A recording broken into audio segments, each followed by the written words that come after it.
Sveiki, su jumis sveikinasi Laisvūnas, UAB Astra Technika ir šiandien esame Tauragės rajono fermoje, kur vyksta montavimo darbai, 2 melžimo robotų, 1 šėrimo roboto ir nuostabi ekskliuzyvinė įranga, kurią šiuo metu čia montuojame. Čia matote pirmuosius Baltijos šalyse montuojamus Gulevičio lankus, modelis B3130.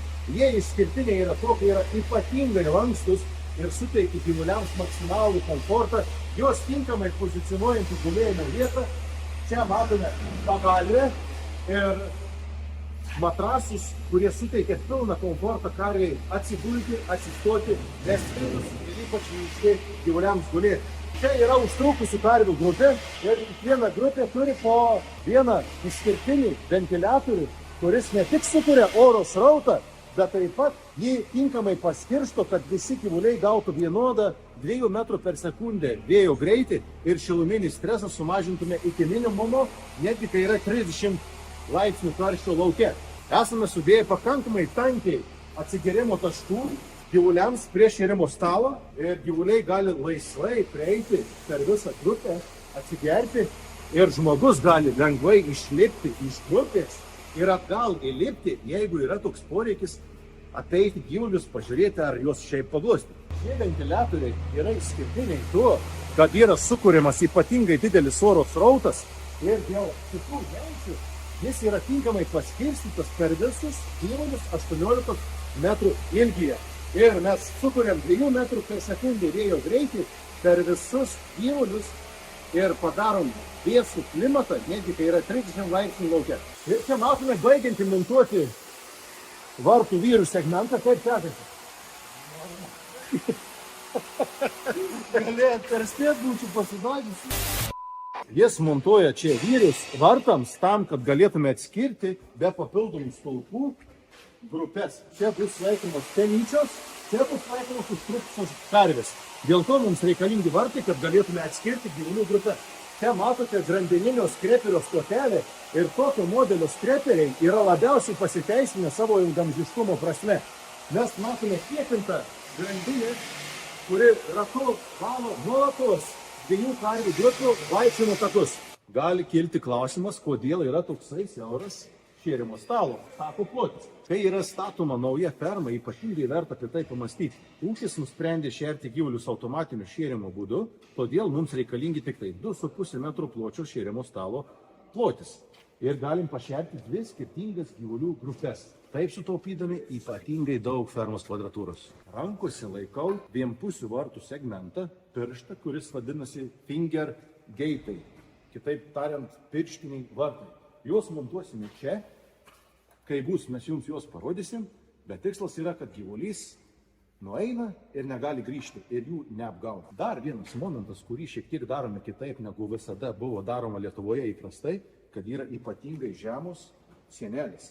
Ir mes čia atskirsime gyvulių bokštus nuo skersinio vaikščiojimo tako vamzdiniais atitvarais. Tikslas yra vienas pagrindinių, kad oro srautą nestabdytų betoninės sienos ir kad karvės, kurios ilsisi čia, visada galėtų matyti vyriausia bandos karvė, kuri vadovauja visam paradui. Gulevičių matrasų viršutinis apsauginis sluoksnis yra gaminamas iš natūralaus kaučiuko su viduryje esančių medžiaginių kordų.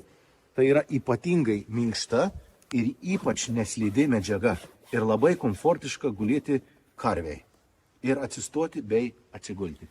Ventiliatoriai turi kintamą sūkių skaičių, todėl mes galime reguliuoti oro srautą fermoje ir įprastai ventiliatoriai yra naudojami apvalius metus, kad būtų ne visada gyvuliai vėsinami, bet kad būtų intensyvinamas vėdinimas fermoje. Ta dalyką įmanoma padaryti, kai mes turime dažnių keitiklius, kurie reguliuoja variklių sūkių greitį ir turime valdiklius su davikliais, kurie gali automatiškai reguliuoti pagal poreikį oro srauto bendrai fermoje. Čia matome vizualiai 2 skirtingų dydžių ventiliatorius. Vienas yra 55 colių, kitas yra 72 colių skersmens. Šitas ventiliatorius yra didžiausias savo našumu ir dydžiu savo gamoje ir gali ypatingai didelį plotą ir toli pasiekti tinkamų vėjo greičiu. Šiuo metu jau yra pilnai sumontuoti 2 melžimo robotai.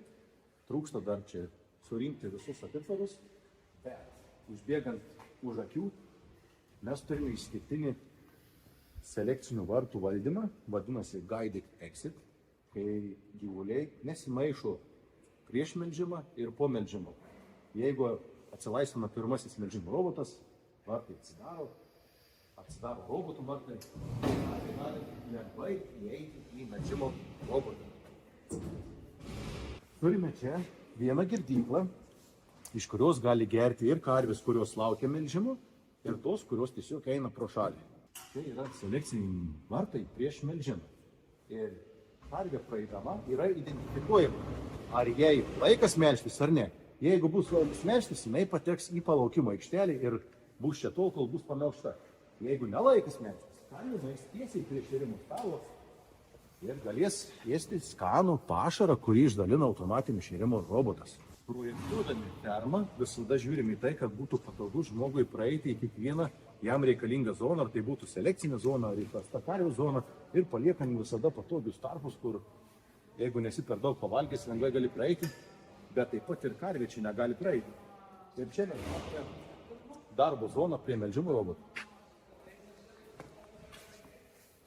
Ir čia vyks pagrindinė pieno melžimo procesų dalis, kai galėsime stebėti melžimo procesą, atlikti papildomus veiksmus su karvė, kai jai bus reikalinga.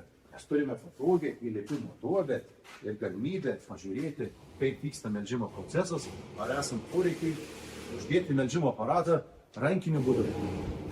Ir čia matome labai gražiai sudėliotus, spalvotus vamzdelius, ir tai yra vadinamas supply unitas, kuris aptarnauja kiekvieną melžimo robotą, tiek kas liečia spenių dezinfekciją, vilkimą ar įprastą plovimą, kuris turi būti atliekamas 2 kartus per dieną.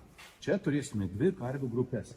Viena bus selekcinė karvių grupė, kur atskirsime apžiūrai reikalingas karves arba tas karves, kurias reikės sėklinti. Toliau didelė erdvė, apie 140 kvadratų, turim gilaus kraiko gardo, kur bus apsiveršiavimo procesas ir galimybė laikyti gyvulį ant gilaus kraiko, jeigu bus toks poreikis dėl kitų dalykų. Čia yra karvių grįžimo takas, juo eina karvė tam, kad būtų galimybė ją pamelžti ir būtų automatiškai atskirta atgal į šitą selekcinę zoną. Čia matote neįprasto dizaino užuolaidas. Gali kilti klausimas, kad jos yra tamsios, juodos ir bus ferma tamsi. Deja, jūs klystate. Šviesos praleidimo santykis yra toks pat kaip ir šviesios užuolaidos. Todėl, kad tai nėra įprastas tentas, kurį įprastai montuojam Lietuvos rinkoje. Tai yra akytas tentas, kuris praleidžia šviesą, sustabdo oro srautą ir iš tiesų ferma visada vis tiek išlieka kvėpuojanti, nors ir yra uždaryta užuolaida taip pat viršos. O dizainas jau yra dizainas. Galim pasiūlyti baltą, žalią arba juodą. Šičia mes darome juodą. Trumpai apžvelgėm, ką čia veikiame, ir visai netrukus bus atvežamas naujas, visiškai naujas šėrimo robotas. Jį mes jums parodysime visai netrukus.